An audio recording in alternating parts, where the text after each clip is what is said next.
नमस्कार मित्रांनो, आज आपण संत तुकाराम महाराजांचा अत्यंत अर्थपूर्ण अशा अभंग क्रमांक 46 हे पाहणार आहोत.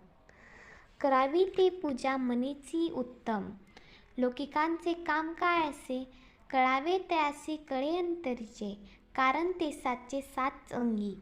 अतिशयांती लाभ किंवा घात, फळ देते चित्त बिजायसे. तुका म्हणे जेणे राहे समाधान, ऐसे ते भजन पार पावी.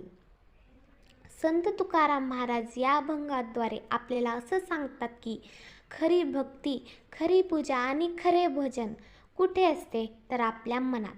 चला तर आपण ओळी ओळीने अर्थ समजून घेऊ. करावी ते पूजा मनीची उत्तम, लौकिकांचे काम काय असे. तुकाराम महाराज सांगतात की बाह्य रूपाने दिसणारी पूजा, मोठी विधी, मोठे कार्यक्रम, सजावट यांना तेवढेच महत्त्व नाही, कारण देवाकडे पोहोचणारी पूजा ही आपल्या मनाची पूजा असते.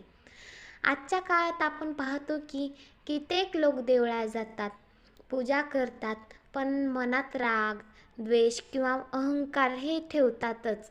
अशी पूजा बाहेरूनच सुंदर दिसते, परंतु देवापर्यंत पोहोचत नाही. तुकाराम महाराज म्हणतात, मनात भक्तिभाव असेल तर छोट्याशा ओवाळणीनेही देव प्रसन्न होतो, पण मन रिकाम असेल तर मोठा यज्ञ केला तरी देव समाधानी होत नाही. कळावे त्यासी कळे अंतरीचे, कारण ते साचे साच अंगी. देवाला आपल्या मनातील भावना स्पष्ट दिसतात. आपण लोकांना फसवू शकतो, पण देवाला नाही. लोकांसमोर आपण भक्त असल्यासारखे वागू शकतो, पण देवाशी खोटेपणा चालत नाही. ही ओळ आपल्याला दैनंदिन जीवनात एक मोठा धडा देते. जसं एखाद्या आईला तिच्या मुलाचं मन कळतं, तसंच देवाला भक्तांचं मन कळतं. म्हणूनच तुकाराम महाराज मन शुद्धीवर भर देतात. अतिशयांती लाभ किंवा घात, फळ देते चित्त बिजायसे. हे वाक्य आध्यात्मिकच नाही, तर पूर्ण मानसशास्त्र सांगते. आपलं चित्त जसं असेल तसं आपल्या जीवनात परिणाम मिळतात. चित्त म्हणजे मनातील भावना, विचार आणि संस्कार.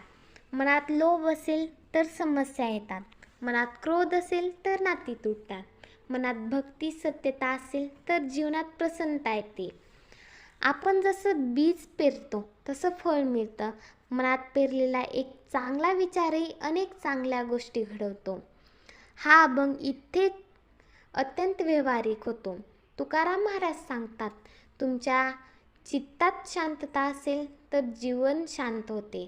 चित्तात अस्थिरता असेल तर जीवनात गोंधळ निर्माण होतो.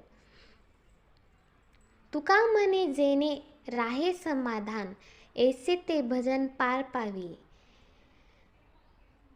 जेव्हा तुम्ही देवाला आठवतात तेव्हा जर मन शांत होत असेल, तर समाधान मिळत असेल, तर तेच भजन तुम्हाला पार नेते.